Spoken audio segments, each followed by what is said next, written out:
ముసాపేట నియోజకవర్గ పరిధిలోని నాయుడుపేటలో జరిగిన సుపరిపాలనకు తొలి అడుగు కార్యక్రమంలో మున్సిపల్ వైస్ చైర్మన్ రఫీ, మాజీ ఎమ్మెల్యే సంజీవయ్య వైఖరి పట్ల మాట్లాడిన తీరుపై నిన్న వైసీపీ కౌన్సిలర్లు మీడియా సమావేశం నిర్వహించి రఫీపై పలు విమర్శలు చేశారు. దీని పట్ల టీడీపీ నాయకులు లాయర్ చెంగయ్య, మహమ్మద్ షరీఫ్లు మీడియా సమావేశం ఏర్పాటు చేసి ఖండించారు. గత 2 పర్యాయాలు వైసీపీ ఎమ్మెల్యే అభ్యర్థి సంజీవయ్య గెలుపు కోసం రఫీ సొంత నిధులు వెచ్చించి కృషి చేసిన సంఘటనలు గుర్తుపెట్టుకోవాలని కోరారు. కొంతమంది వైసీపీ సోదరులు అనుచితమైన వ్యాఖ్యలతో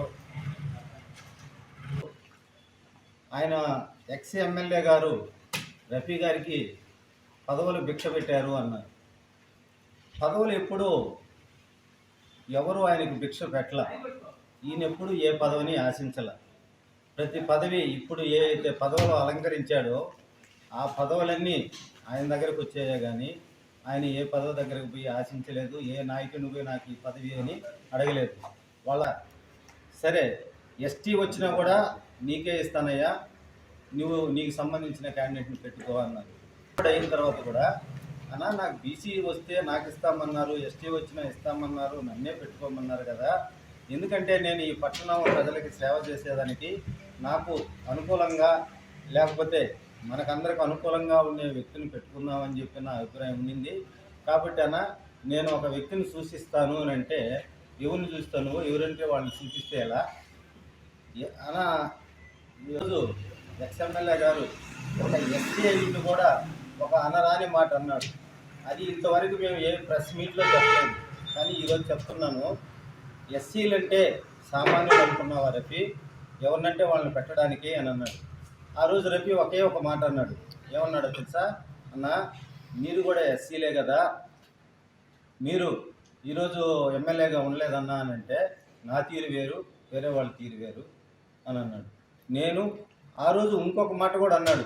అది ఇక్కడ పెద్దల విషయాలు మనం అంత పెద్ద లోతుగా పోవాల్సిన అవసరం లేదు.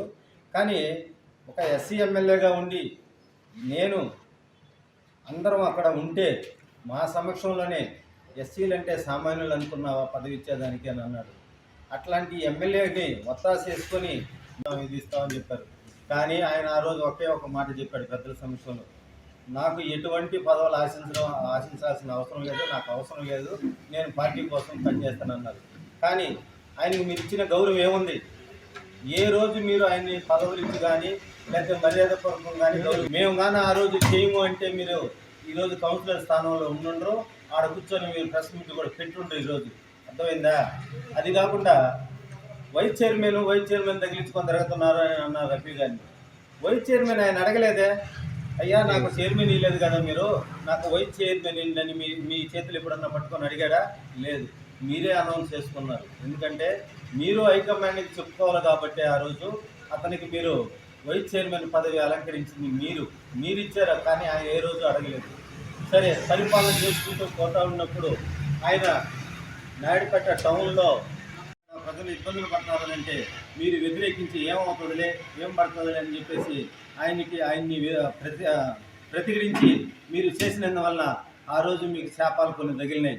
ఆ శాపాలు కూడా మీ పతనానికి ఒక నాంది పలికింది. ఆ రోజు మంచి చెప్పాడు. ఆయన స్వార్థం కోసం ఏమన్నా చెప్పాడా? లేకపోతే ఆయన స్వార్థానికి మిమ్మల్ని ఏ రోజైనా కాంట్రాక్టులు కానీ పదవులు కానీ ఆయన మనుషులకు పనులు. 2వ వార్డు కౌన్సిలర్ నాగార్జున పాలేటి గారికి కొన్ని క్వశ్చన్లు అడిగారు. వాటన్నిటికీ నేను ఈరోజు సమాధానం చెప్పాలనుకుంటున్నాను. రఫీబాయ్ గారు సంజీవ్ అన్న గురించి ఎందుకు మాట్లాడాల్సి వచ్చి ఇలా ఎమ్మెల్యేని పట్టుకొని చిలక పలుకులు అన్నదాంతో ఆయన బాధపడి మా ఎమ్మెల్యే గారిని అంటారా అనే ఉద్దేశంతో విమర్శించడం జరిగింది. ఎక్కడా కూడా అనుచిత వ్యాఖ్యలు చేయలేదే, ఎక్కడా కూడా ఎక్స్ ఎమ్మెల్యే గారిని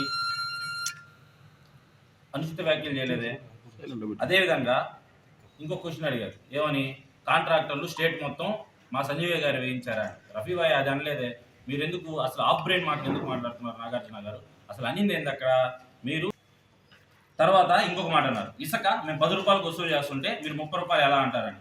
మీరు అఫీషియల్గా మీరు ఇచ్చే స్లిప్ 10 రూపాయలే, కానీ మీరు అనఫీషియల్గా 30 రూపాయలు, 40 రూపాయలు, 50 రూపాయలు వసూలు చేస్తున్నారు. వసూలు చేసి అధ్యక్షుడు అవ్వాలన్నా, ఒక పదవి కావాలన్నా అక్కడ లోకల్గా ఉన్నటువంటి నాయకులు 70% వాళ్ళు ఎన్నుకోవాలి. నేను ఎవరైనా కాంట్రాక్టులను బెదిరించామా? ఎక్కడ అరాచక పాలన చేసాం?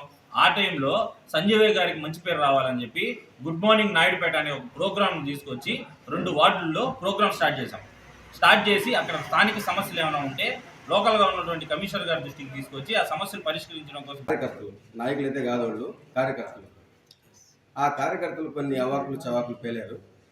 కటకం జయరామన్ అయితే మన చెంగయ్య సార్ చెప్పినట్లుగా చైర్మన్ సీటు కోసం అన్నోళ్ళ ఇంటికి వచ్చి చైర్మన్ పదవి కోసం అడిగినప్పుడు నేను కూడా అక్కడ ప్రత్యక్ష సాక్షినే. నేరుగా సాష్టాంగ నమస్కారం చేసి, రఫీ నువ్వే కాపాడాలి, నువ్వు లేకపోతే నాకు ఏ దిక్కు లేదు, దయచేసి అర్థం చేసుకో అంటే రఫెన్న కాళ్ళ మీద పడుతున్నటువంటి జయరామ్ కూడా చెప్తారు. ఒక నాయుడుపేటలోనే కాదు, నియోజకవర్గంలో ఎక్కడికి వెళ్ళినా కూడా చెప్తారు. మరి అది పక్కన పెడితే ఐపాక్ టీం ఉంది, ఐపాక్ టీం అడగండి రఫీ బాయ్ స్థాయి అని చెప్తారు. అంటే నియోజకవర్గంలో జరిగేటటువంటి ప్రతి నాయకుడు